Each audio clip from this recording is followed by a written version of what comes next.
Hello guys, welcome back to my channel. আজকে একটা খুবই ইম্পর্টেন্ট টপিক নিয়ে আলোচনা করব, আর সেটা এখনকার দিনে খুবই একটা বলতে গেলে ট্রেন্ডিংয়ে চলে এসেছে। সেটা হচ্ছে ব্রেকআপ, তাও আবার জেন জি।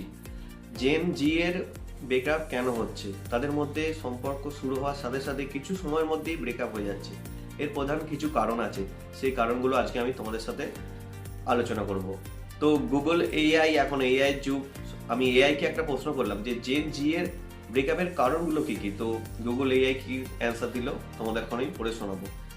তো প্রথমে আমি বলবো, ফার্স্ট পয়েন্ট, ভিন্ন জীবনবোধ এবং অগ্রাধিকার। বড়রা সাধারণত স্থিতিশীলতা, কেরিয়ার বা সামাজিক মর্যাদাকে গুরুত্ব দেয়। অন্যদিকে যত তরুণ প্রজন্মের কাছে ব্যক্তিগত স্বাধীনতা, মানসিক প্রশান্তি এবং স্পেস বেশি গুরুত্বপূর্ণ। এই মতের মিল না হলে কিন্তু ডিস্টেন্স ডিস্টেন্স ক্রিয়েট হচ্ছে। নেক্সট পয়েন্টে বলবো, যোগাযোগের ধরন। বর্তমান প্রজন্মের মানুষ সরাসরি কথা আমরা বলতে পারি না এবং নিজের অনুভূতি প্রকাশ করতে পছন্দ করে, কিন্তু আগের প্রজন্মের মানুষ অনেক সময় মনের কথা চেপে রাখা বা ফুরিয়ে বলাকে ভদ্র মনে করে। এই যে কমিউনিকেশন গ্যাপ হচ্ছে, এর জন্য কিন্তু ব্রেকআপ হতে পারে। নেক্সট হচ্ছে প্রযুক্তির ব্যবহার। আমরা এখন সোশ্যাল মিডিয়া সবাই ইউজ করি কম বেশি, তো এরপরে এটা নিয়েও একটা দ্বন্দ্ব হতে পারে। কি বলছে, এক পক্ষ হয়তো মনে করে সারাক্ষণ ফোনে থাকা মানে সঙ্গীকে গুরুত্ব না দেওয়া, অন্য পক্ষ এটাকে বলছে ইটস এ নর্মাল ব্যাপার, এটা হতেই পারে।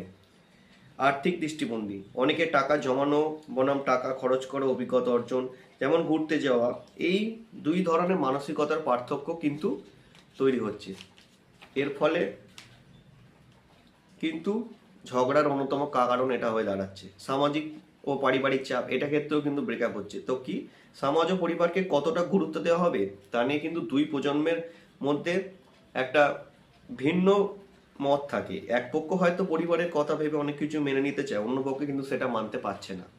তাই এই জন্য ব্রেকআপ হতে পারে। বিয়ে এবং প্রতিশ্রুতির ধারণা, এটা হচ্ছে জেনজির ব্রেকআপের অন্যতম কারণ। তো বর্তমান সময় অনেকেই লিভ ইন বা দীর্ঘস্থায়ী বন্ধুত্বের সম্পর্কে বিশ্বাসী, যেখানে আগের প্রজন্মের জ্ঞান থেকে এগুলো ছিল না, বিয়েটাই ফার্স্ট ছিল তাদের। তো এই জন্যই কিন্তু ব্রেকআপ হচ্ছে। তো আজকে আমি এই টপিকগুলো বললাম, তো তোমাদের মধ্যে কি এই প্রবলেমগুলো আছে যে তোমাদের যার ফলে ব্রেকআপ হচ্ছে? তো এইগুলোকে শুধরে নাও, তো তাহলে আর ব্রেকআপ হবে না। আর আমার ভিডিওটা যদি ভালো লাগে বা আরও কোনো তোমাদের পার্সোনাল প্রবলেম বা যে কোনো প্রবলেম থাকলে আমার কিন্তু কমেন্টে করো। আর অবশ্যই যদি ভালো লাগে তাহলে চ্যানেলটাকে লাইক এবং সাবস্ক্রাইব দাও। ধন্যবাদ।